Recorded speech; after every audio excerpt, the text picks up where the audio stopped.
There's a lot of information that we've talked about in the past about Bryan Kohberger concerning the murders on King Road, but in the months leading up to that appalling massacre that would send shivers down the spine of anyone who hears about it, Bryan Kohberger, a seemingly ordinary student at Washington State University, allegedly engaged in other disturbing chains of actions.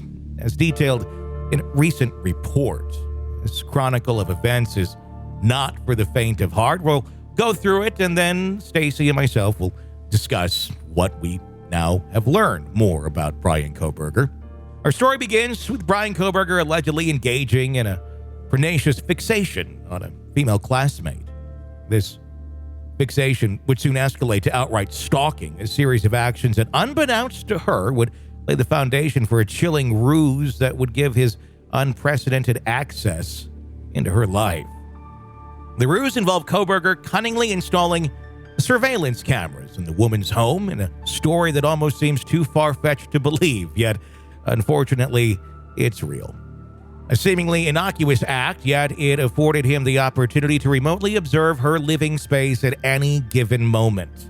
An unsettling violation of her privacy that no one could have anticipated. Upon hearing the details of this invasive break-in and covert camera installation, Carrie Rawson, the daughter of the infamous serial killer Dennis Rader and a victim's advocate, shared her perturbing thoughts with Fox News Digital. Rawson, well acquainted with the progressive nature of such predators due to her father's history, considered this behavior as a significant escalation, indicative of Kohberger's guilt.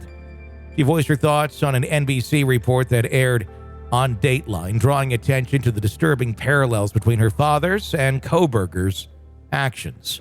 The report further delved into a peculiar incident that occurred just a few houses away from the King Road home, involving a woman's intimate apparel.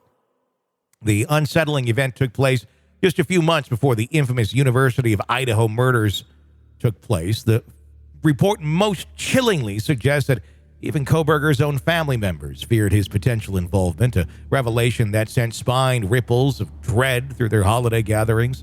These suspicions culminated in a swift early morning raid on December 30th of 2022, leading to Kohberger's arrest for the horrifying murders of Madison Mogan, Kaylee Gonsalves, Zaina Kernodle, and Ethan Chapin, all between the ages of 20 and 21. It takes us back to the female friend whom Kohberger had met at his criminology program at Washington State University. One day, she found her home disturbed, her belongings shuffled out of their regular places. However, nothing was missing, prompting her not to report the incident to authorities. In a twist of fate, she sought Kohberger's assistance. Remember, Kohberger at this time was not the Kohberger that we know today. He was just a criminology student, doing some assistant teaching here and there and attending classes and being his overall weird self, who had previous experience as a security guard and a master's degree in criminal justice. He said, well, I'll help you. Set up a home surveillance system. Kohberger, always, however, within the range of the woman's Wi-Fi, reportedly had access to the cameras, offering him an invasive and disturbing window into her personal life. Kohberger, studying criminal justice under the direction of Catherine Ramsland, an expert in the psychological analysis of serial killers and mass murderers, eerily mirrors the academic path of Dennis Rader, also known as BTK for bind, torture, kill. Rader, too, was a student of criminal justice and later employed by ADT, Home Security Company. Drawing upon these overlapping similarities, Rawson suggested that Kohberger's alleged break-in, subsequent offer to install a security system, and then accessing the system clandestinely indicated a descent further along the scale of deviant behavior, a disturbingly familiar echo of her father's sexual sadistic psychopathy. Ted Williams, a lawyer, a former homicide detective, conveyed his concerns about the alarming report. He stressed the importance of DNA evidence, Kohberger's phone data, any additional evidence that the police could have seized from the suspect's vehicle parked at his parents' home in Pennsylvania for the case. Williams offered a significant insight, noting that physical evidence might well be hidden within innocuous spaces like a seatbelt compartment, an area Kohberger likely wouldn't consider cleaning. Authorities, he said, would undoubtedly focus on such areas during their investigation. The opinion was echoed by John Kelly, a seasoned criminal profiler and psychoanalyst renowned for his experience in interviewing mass murderers. As he stated, when the day comes for Kohberger to face courts and trial, which was highly likely, he would be hard-pressed to explain damning evidence such as the presence of his DNA on a sheath found in a room under one of the victim's bodies. Adding further layers to the unsettling narrative, the report revealed that Kohberger's immediate family had become suspicious even before the police began their search for a specific vehicle, a stark indication of the depths of his suspected guilt.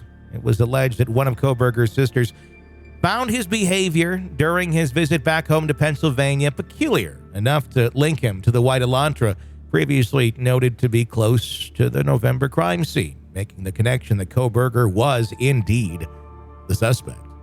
Rawson herself, acquainted with the shock of discovering a family member's horrifying secret, empathized with Kohberger's family, expressing hope that they had approached law enforcement if they indeed suspected him before his arrest. Yet she understood the stark clarity of hindsight, such grave matters. The report indicated that Kohberger's relatives even attempted to search his car, only to find it already cleaned up. However, Williams confidently asserted that no amount of cleanup could completely eradicate physical evidence, reassuring everyone that authorities have advanced means and methods to reveal what may have been attempted to be hidden. But what led his sisters to suspect him so intensely? Kelly pondered if the answer might be rooted in Kohberger's past, specifically his alleged struggle with drug addiction during high school. It's common knowledge that substance abuse, especially with potent narcotics like heroin, often results in growing antisocial behaviors. Alternatively, it might have been due to a purported contempt for women, known only to his sister. Adding another layer of complexity to the story, Kelly noted that Kohberger's sisters worked in the mental health field. Usually, we don't end up there by mistake, he explained, suggesting they might have witnessed some disturbing signs in their brother's behavior earlier. Before the tragic incident that captured him into notoriety, there had been another alarming episode. That woman reported to the Moscow police that her car had been tampered with and underwear was left stuffed in a cup holder. This incident occurred in a student rental neighborhood just 200 yards from the university's Greek Row, which was not an uncommon sight for police visits. Then came the horrifying day when 4 young students, all in the prime of their lives, were found brutally stabbed to death. The grim report suggested at least some of them were probably sleeping when the dreadful attack began at 4 a.m. Following these terrifying events, Kohberger found himself facing Latah County District Judge John Judge, entering a not guilty plea on behalf of his arraignment, noting he did not speak out loud in that arraignment. Currently, he's being held without bail at the neighboring jail, awaiting a trial set for early October, although this may be postponed if his right to a speedy trial is waived. So how creepy is it that Kohberger, of all the things, of all the interactions we can learn about him prior to the bad acts occurring, the murders taking place, is him installing a security camera in a co-ed's house and having access to the cameras. I want to see his computer. I want to see, did he ever make recordings of what these cameras were picking up? Was he doing something with them? Well, I would imagine a lot of these things, they go to the cloud, so you could easily download them. I'm very curious about the data, because one of the big things that they're talking about as being a giant obstacle in the defense of Kohberger is being able to go through like the 52 or 55 terabytes of data that were given to them. And it sounds... Which is huge. Huge. And it is huge. I don't like a lot of the comparisons that are being made on TV because it just makes it sound far more of a monumental task than I think it truly is. They're like, how many pages would that be? We're not talking pages here. Is there some pages on his computer? Sure. But we're talking probably a lot of video, because that is a lot of data that really probably is made up of many video files. Now, how many? That depends on the quality of the video that you're saving. But I have software that saves video in very compressed formats where a large hour-long thing can just be a couple hundred megabytes. I have others where if it's uncompressed, it can be terabytes of data for one single file. So I think it sounds ridiculously overwhelming on the surface, but my guess is there's a lot of video here. And I'm curious as to what the video is of. I wonder why this student felt the need to go to him specifically after she felt that somebody had been in her place and moved her things around, that she felt that he was the one to go to instead of, I don't know, maybe a landlord or a professor or a law enforcement for that matter. Even though nothing was stolen, it was very obvious somebody had been in her home.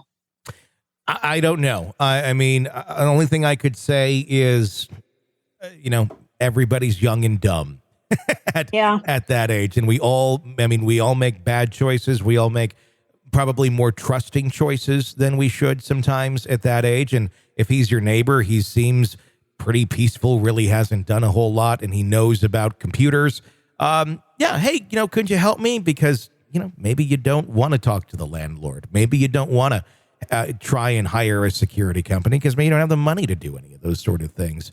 And if he just seems like a friendly neighbor, oh, yeah, I'll help you out. But in the back of his mind, he's like, oh, yeah, she has no idea. I'm going to have access to all these things, too. It was a very easy in for him and her to be very unsuspecting of what that person's ulterior motive really was. Absolutely frightening, though. I wonder if she is just sitting in a little cocoon in a corner in the basement, rocking back and forth over what might have happened to her. It makes you wonder. And I don't know if, obviously no one knows but him, if he was targeting her to do more, or if this was more of an exercise in how can I gain access to someone? How can I do this sort of thing in a very voyeuristic sort of way? And it really wouldn't have gone any further than that.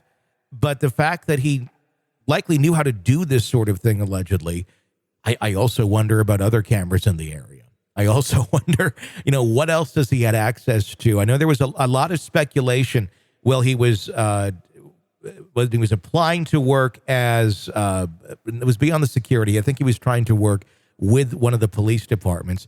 If he would have had access to some of the cameras in the area, the security surveillance systems of the area. That was early speculation, but I believe that was proven that he did not. But he came close. He came close to getting there, just a few steps away to a little more access for someone that likely did these horrible crimes. Of course, innocent until proven guilty, but just he gets spookier by the day. Absolutely. And can you imagine if he had worked for one of these security companies and was inside people's homes? And it seems as though he was really targeting women. This was his thing. Mm-hmm. Oh, well, and there's this interesting connection between BTK and him with the professor that he studied under. Granted, he's a very different personality than BTK. He is not Dennis Rader. But there's a lot of weird parallels, almost like BTK was looked up to as almost a hero, possibly within the mind of Bryan Kohberger. And I'm curious if he's still playing out that fantasy in court, because BTK, Dennis Rader in court, did the exact same thing that Kohberger did the other day when it came to plead. He stood silent. In the end, there was never a BTK trial because it came down the road a little bit further that the death penalty was there but taken off the table.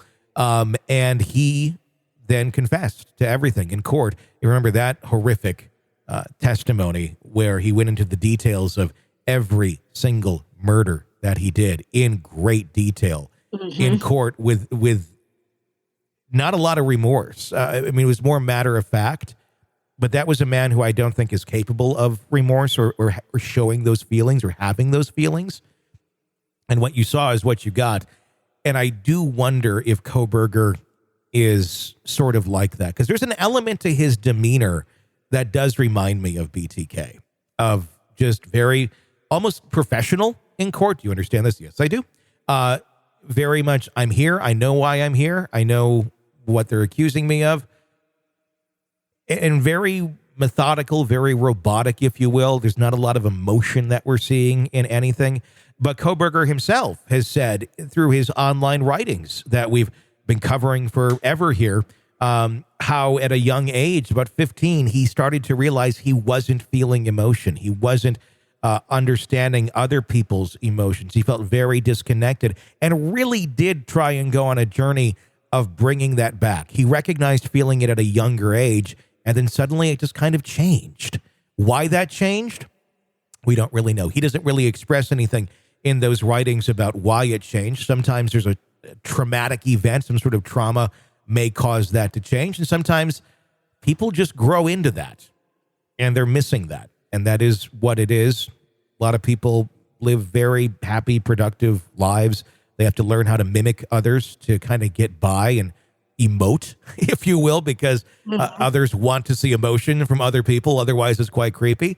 Others don't. They don't learn it at all. And then they fall into very dark places like this, allowing them to do certain things like this because they don't have the emotion, or the only time they feel something, some little bit of emotion, is when they are carrying out a horrible act like murder.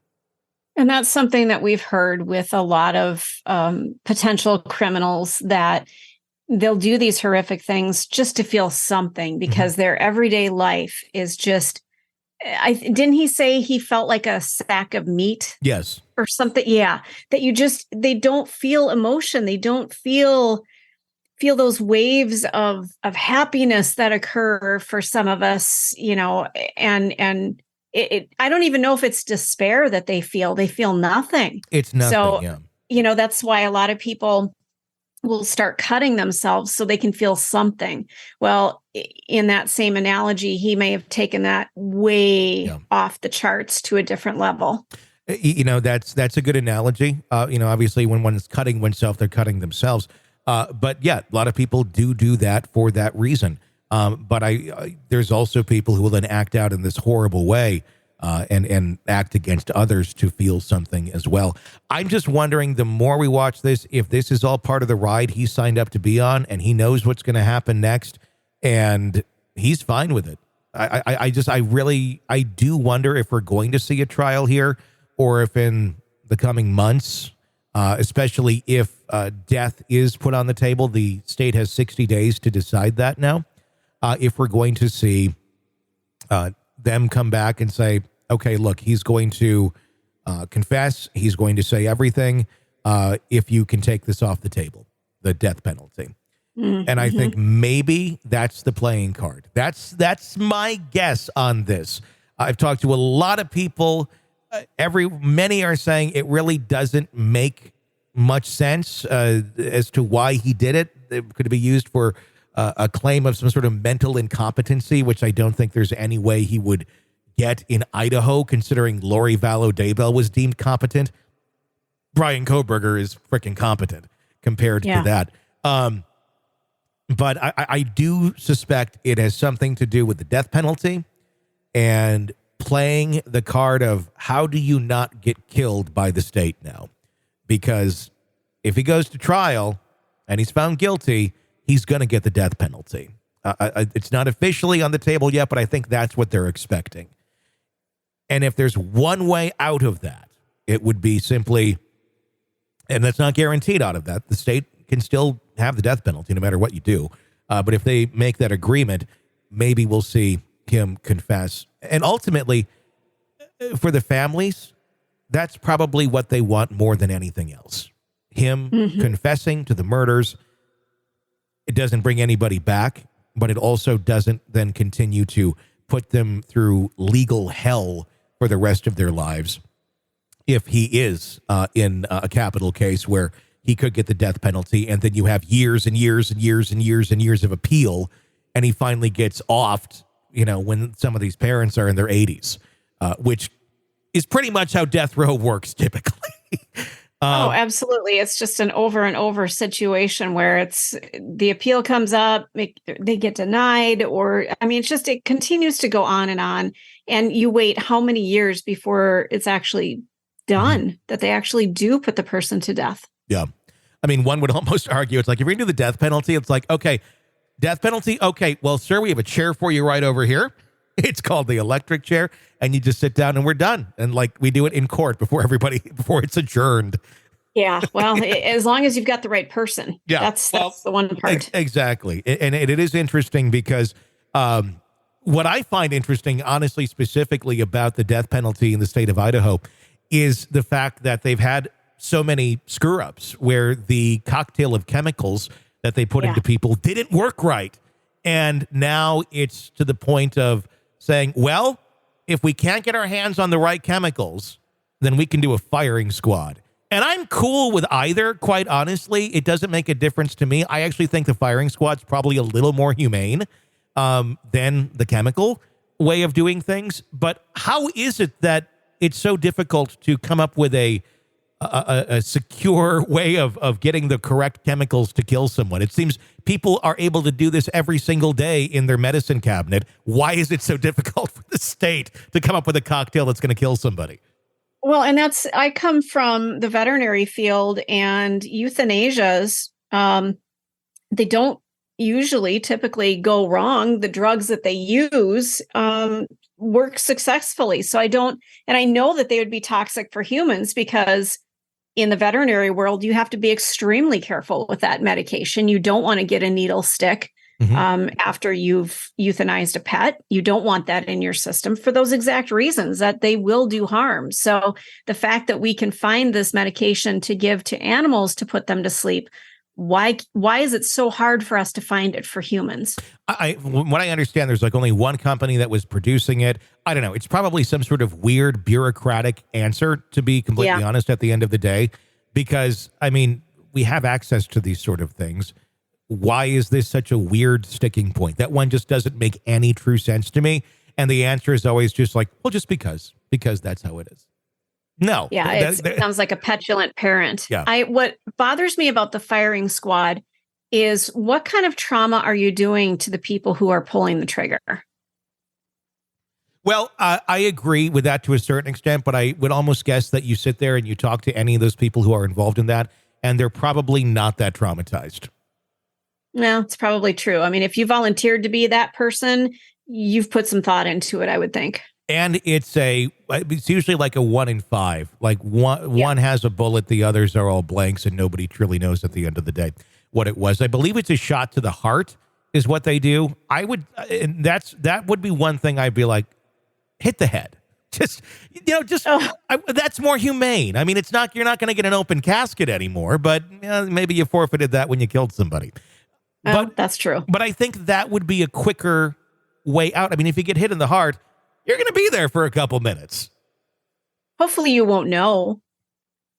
I don't know. I mean, I think you really would be there for a couple minutes. It doesn't mean like your brain stops working. It does eventually, but it's not instant your brain's blown out of your head. No, good point. So, very good point. I don't know. It's an interesting new chapter in this story of predatory behavior, and I would not be surprised if there is much more of that's going to continue to come out in the coming weeks or months as we start to count down towards October. If, in fact, October ends up being the actual date of the trial, I would not be surprised if this gets pushed back. Jennifer Coffindaffer was on the show earlier, and she said to me, I would not be surprised if this takes 4 years to get to trial. Oh, my. So It's happened before. Maybe if we have another pandemic or something in there, that would slow things down a little bit. But Yeah, it would. I think for the sake of everyone, they just wanted to get on. What do you guys think? You can weigh in on this or any of the cases that we are covering for you. 8885-KILLER is the phone number. 888-554-5537 to weigh in. We may use your comments on a future episode of the program. For Stacy, I am Tony. Stay with us.